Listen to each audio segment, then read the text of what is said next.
হয়তো সরকারি রাষ্ট্রপতিকে সরিয়ে দেওয়ার পরিকল্পনা করছে। চিন্তা করে দেখুন, এই বিএনপি সরকার যারা বলে 2/3 আসন পেয়ে তারা সরকার গঠন করেছে, 5 মাসে তারা আওয়ামী লীগের রাষ্ট্রপতি পরিবর্তন করতে পারে নাই।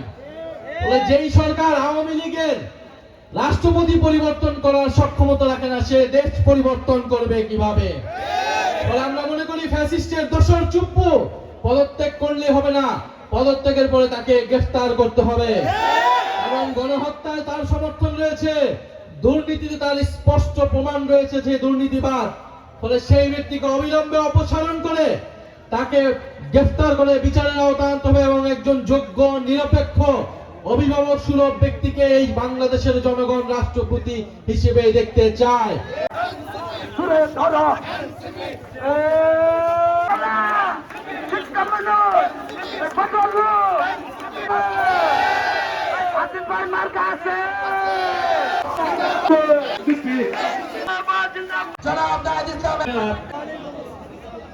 অন্যান্য ধর্মাবলম্বী যারা আছেন ঢাকা কথাগুলো শুনুন। আমাদের কেন্দ্র থেকে আমাদের মুনাফেক একটা আবহাওয়া খারাপ